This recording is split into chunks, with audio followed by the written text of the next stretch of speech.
안녕하십니까.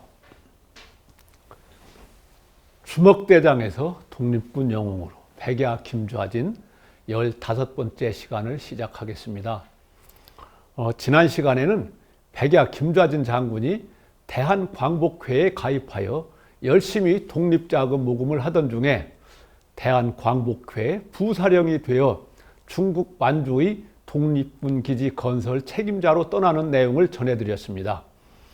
이번 시간에는 장군이 만주로 떠나는 자리에서 독립을 쟁취한 후에 승전가를 불러보자고 다짐했던 결의 형제들의 이후 얘기를 나눠보겠습니다.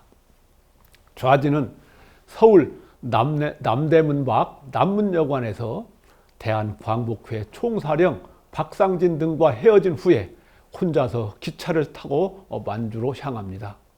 주머니에는 동지들이 목숨을 걸고 모금한 피 같은 돈이 조금 들어있을 뿐이었습니다.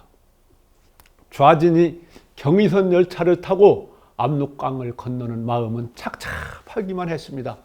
나라를 빼앗긴 현실이 가슴 아프고 분했을 뿐만 아니라 조상 대대로 태어나고 자란 고국 땅을 떠나야 하는 이 심정은 찢어질 것만 같았습니다. 좌진은 입술을 깨물고 이를 악물었습니다. 그래! 일본 놈들 어디 두고 보자. 원수 같은 내 놈들을 기어코 우리 땅에서 쫓아내고 말리라. 마음속으로 다짐하고 또 다짐했습니다. 좌진은 만주로 건너가서 동지들과 함께 열심히 독립군 기지를 건설을 추진했습니다. 이미 만주로 건너와 있던 동지들과 동포들로부터 만주 상황을 전해 들으면서 장래 할 일을 그려나갔습니다. 그러던 어느 날이었습니다. 중국으로 건너간 지 10여 개월 뒤였습니다. 고국에서 찾아온 비밀 요원으로부터 청천벽력 같은 소식을 듣게 되었습니다.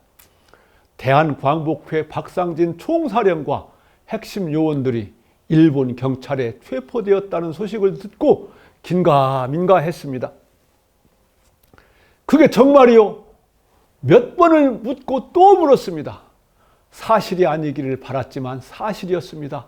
좌진은 그만 눈앞이 캄캄했습니다. 대한광복회 조직은 철저한 비밀이 원칙이었습니다. 그러므로 회원들의 정체가 좀처럼 밖으로 노출되지 않았습니다. 눈에 불을 켜고 대한광복회를 뒤쫓던 일본 경찰은 전국에서도 친일 부호들에게 대한광복회의 통고문이 가장 많이 발송된 충청도를 집중적으로 감시했습니다. 결국 조직원 한 명이 1918년 1월 말경에 체포되었습니다. 체포된 회원은 지독한 고문을 받으면서도 동지들이 탈출할 시간을 벌어주었습니다. 그 덕분에 몇몇 동지들은 만주로 탈출할 수 있었습니다. 이후 급속도로 조직이 탄로나며 동지들이 지하로 숨어들었습니다. 그 바람에 탄탄했던 조직이 하나씩 무너지기 시작했습니다.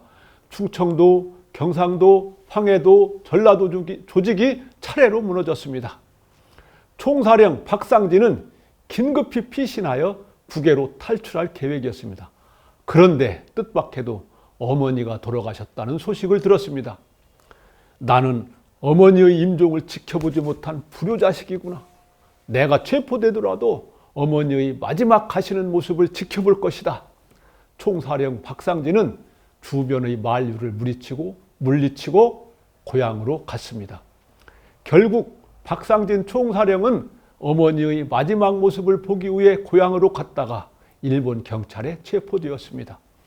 대한광복회원들은 전국에서 박상진 총사령을 비롯하여 37명이 체포되었습니다. 좌진은 총사령 박상진을 비롯하여 대한광복회 동지들을 구출할 계획을 세웠습니다.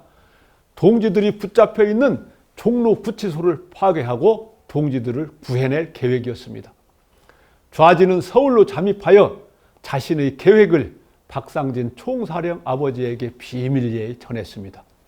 그렇지 않아도 박상진의 아버지는 아들을 구하려고 백방으로 노력하고 있던 중이었습니다. 하지만 박상진 총사령은 구치소로 면회온 아버지에게 선언합니다. 아버지, 더 이상 아들의 목숨을 구걸하지 마십시오.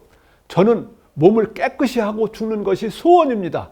어찌 부구한 짓을 할 필요가 있겠습니까? 하며 떳떳하게 죽겠다고 선언합니다.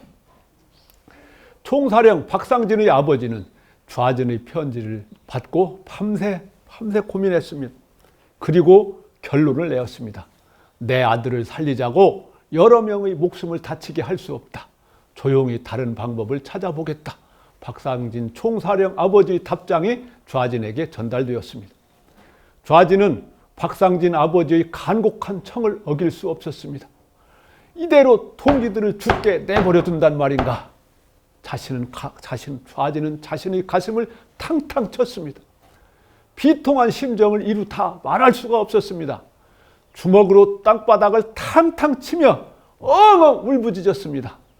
결국 좌진의 종로 구치소 파옥 계획은 이루지 못했습니다. 일본 놈들 어디 두고 보자. 동지들이 원수를 꼭 갚아주고 말리라. 좌진은 더욱 독한 마음으로 독립투쟁에 전념할 것을 하늘에 두고 맹세했습니다. 다시 만주로 무거운 발걸음을 옮겨야 했습니다. 잠시 쉬었다가 다음 시간에 다시 시작하겠습니다.